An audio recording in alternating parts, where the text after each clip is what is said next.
Assalamualaikum warahmatullahi wabarakatuh. Saya Khairunisa dari Perbankan Syariah 5H akan membahas isi dari materi pertama yang berjudul bagian dari anggaran dan fungsi manajemen untuk memenuhi salah satu tugas mata kuliah penganggaran. Baiklah, langsung saja kita bahas. Yang pertama itu adalah anggaran. Anggaran ini merupakan rencana kerja organisasi di masa mendatang yang berbentuk angka yang merupakan target pencapaian dari perusahaan. Jadi setiap perusahaan itu memiliki target yang akan dicapainya di masa yang akan mendatang. Baiklah, selanjutnya ciri-ciri anggaran.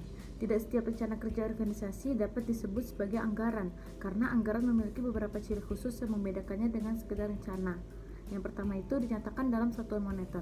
Penyusunan rencana kerja dalam satuan moneter tersebut bertujuan untuk mempermudah dalam membacanya, karena rencana kerja yang diwujudkan dalam suatu cerita panjang akan menyulitkan anggota organisasi untuk membaca atau mengerti. Makanya dia disusun dalam satuan moneter. Yang kedua, umumnya mencakup kurun waktu 1 tahun.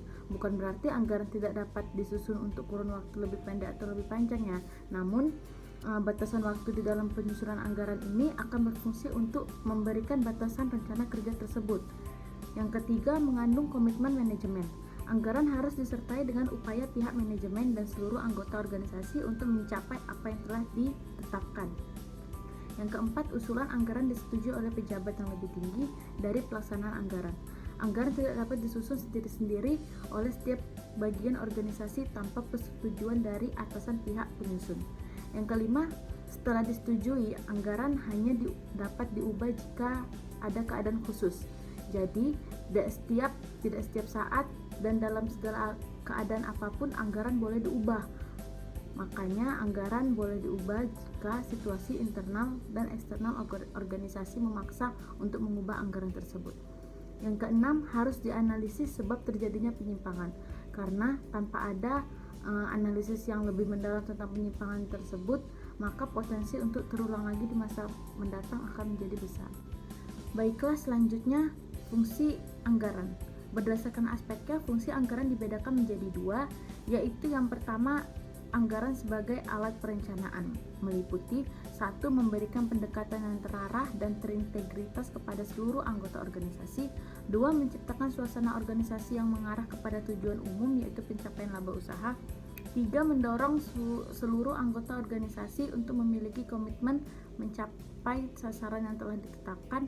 Yang keempat, mengarahkan penggunaan seluruh sumber daya pada kegiatan yang paling menguntungkan. Yang kelima, mendorong pencapaian standar prestasi yang tinggi bagi seluruh anggota organisasi. Lalu yang kedua, anggaran sebagai alat pengendalian, meliputi 1. Berperan sebagai tolak ukur atau standar kegiatan organisasi. 2. Memberikan kesempatan untuk menilai dan mengevaluasi secara sistematis setiap segi organisasi. 3. Mendorong pihak manajemen secara dini mengadakan penelaahan terhadap masalah yang dihadapi.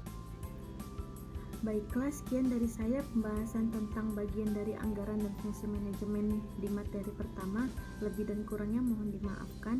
Wabillahi taufiq wal hidayah. Wassalamualaikum warahmatullahi wabarakatuh.